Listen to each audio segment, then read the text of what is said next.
Welcome back to the Deep Dive.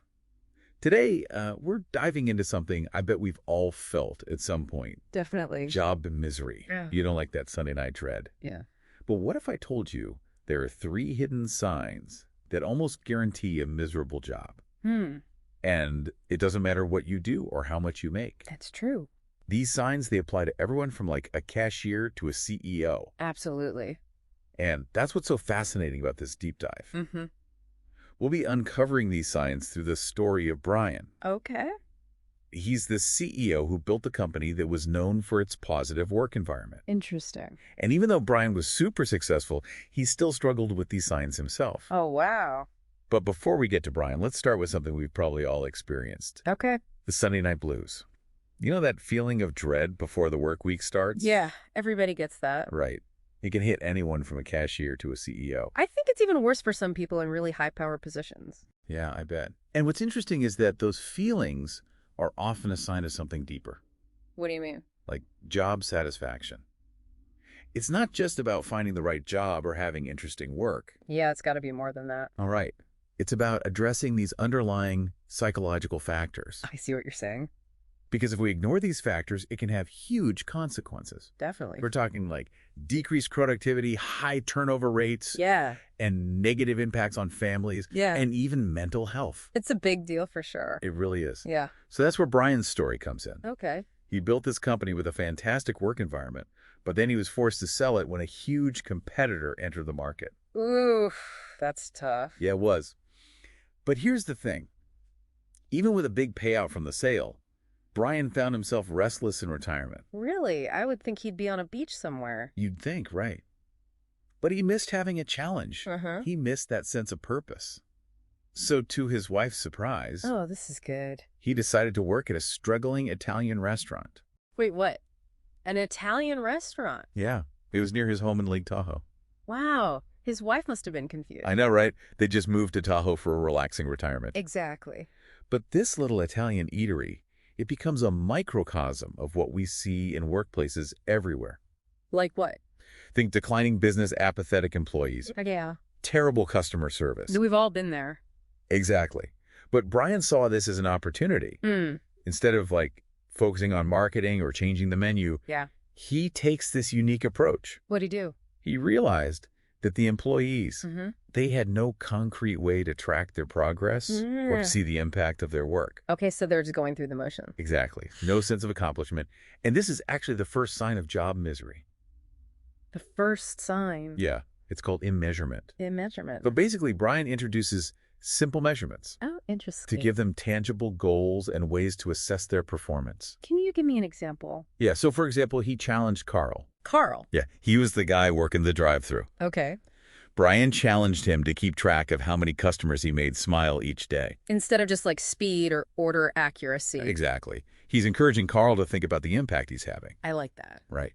And these small changes, they start to shift the dynamics at the restaurant. Interesting. But then Brian realizes there's this deeper issue. Oh, no. And he sees it very clearly during a funny incident involving a school bus. Okay. I'm intrigued. Tell me more. So picture this. It's closing time on a Friday night. The staff is exhausted, Uh-huh. and suddenly someone yells, "Autobus," Autobus? and the entire restaurant goes into panic mode. What? Lights outdoors, locked employees hiding. Hiding from a bus? That's hilarious. It is kind of funny, right? Yeah. But it turns out they're terrified of serving a busload of hungry high school students. Oh, they just wanted to go home. Exactly. They're literally afraid of their customers. Yeah, that's kind of sad. It is. And this highlights the second sign of job misery. The second sign. What is it? It's called relevance. Relevance. So the employees at Gene and Joe's, they have no connection to their work. They don't understand who they're serving or why their jobs even matter. I see. They're totally disconnected from the purpose. Yeah, like their work has no meaning to them. Exactly. So how do you combat that? Especially in a job that might seem, well, mundane. That's a great question. And that's exactly what Brian had to figure out. I can't wait to hear what he does. Well, you'll have to wait for part 2 of our deep dive. Ugh, come on. Don't worry, we'll be back soon to uncover Brian's solution and the third sign of job misery. Okay, I'll be waiting. See you then. All right, so we're back, and we left off with Brian facing this second sign of job misery at Gene and Joe's. Relevance. Right. Remember, they were terrified of that school bus full of hungry teenagers. I'll never forget that story. It's a classic. So how did Brian tackle this issue of relevance? Like, how did he get those employees to understand that their jobs actually mattered? He started by asking them a simple question. Who benefits from your work? I like that. Right. Gets them thinking. Yeah, instead of just mindlessly making pizzas, they have to consider the impact they're having. Exactly. He wanted them to connect the dots. So how did he do that? Well, he used examples to show them how seemingly small tasks can ripple outwards and really make a difference. Give me an example. Sure. Like, imagine you're a hotel room service attendant. Okay. You're bringing breakfast to a weary traveler who's been on the road all night. Yeah. Or you're a grocery store clerk helping a frazzled parent find a lost receipt. Okay, I see what you're saying. Yeah. These are jobs that we often take for granted. Right. But they can have a huge impact on someone's day. It's all about perspective. Exactly. And by connecting the staff at Gene and Joe's to those who benefited from their work, Brian helped them see the relevance even in a struggling Italian restaurant. Okay, so that's 2 signs down. 2 down. Yeah. Immeasurement and irrelevance. Right. What about the third sign of job misery? The third sign. This one is often overlooked, but it's incredibly impactful. Okay, you got to tell me. What is it? It's called anonymity. Anonymity. Yeah. Okay, break that down for me. What does that even mean in the context of work? It's that feeling of being unknown and unappreciated.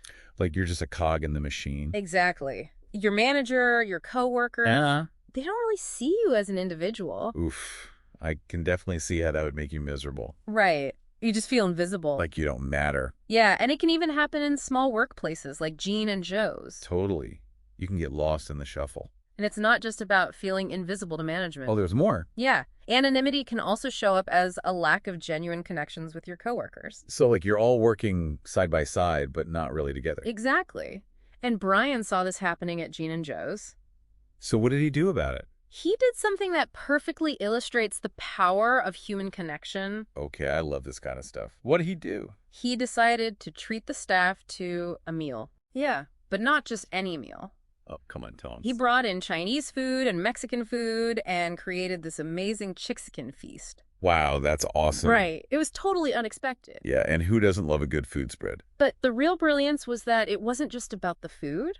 Waiting. It was about breaking down barriers, fostering conversation, and helping the staff see each other as people. Like people with lives outside of work. Exactly. That's so cool. Yeah. It's amazing how something as simple as sharing a meal can transform the whole atmosphere. It really can. And guess what?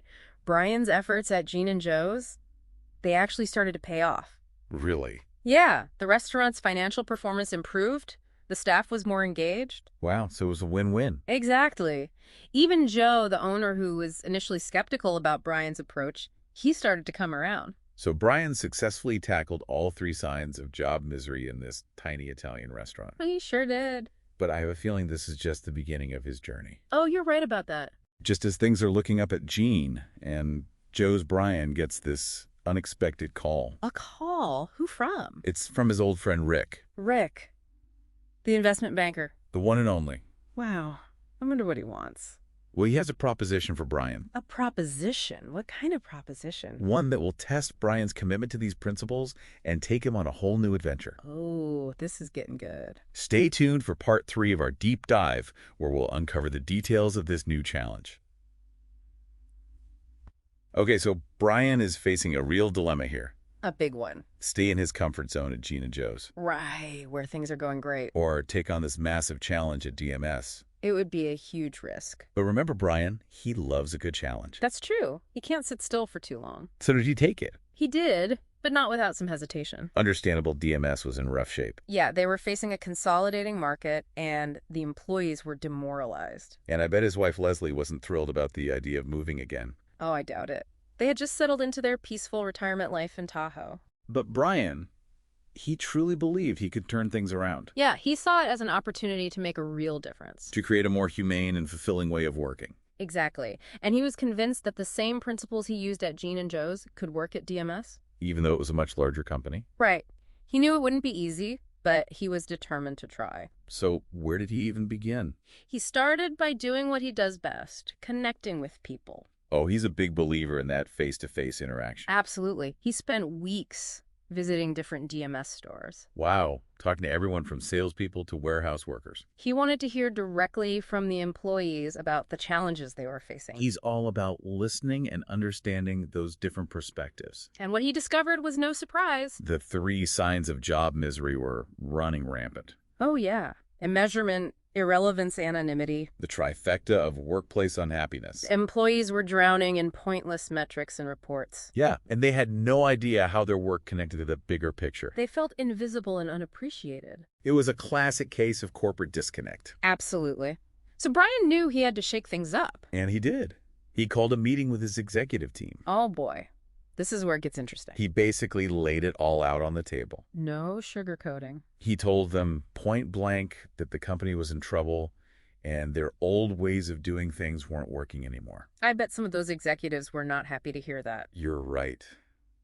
There was definitely some pushback. Some people were really resistant to change. They were stuck in their old ways. But Brian, he stood firm. He had seen the results at Gene and Joe's. Right. He knew that prioritizing employee well-being wasn't just the right thing to do. It was also good for business. He gave them a choice. Embrace his vision or leave the company. It's a bold move. It was a risk, but it showed how committed he was to these principles. So what happened? Did they buy in? Most of them did. Really? Yeah. They saw the logic in his arguments, and they were desperate for something to turn things around. Okay. But it's one thing to talk about change. It's another to actually implement it. So how did Brian bring these principles to life at DMS? He decided to launch a pilot program. A pilot program where? At the DMS store in Tahoe. The one closest to his home. Exactly. He wanted to create a real-world example. Okay, makes sense. Start small and then scale up. So what did this pilot program look like? They gathered the entire store staff.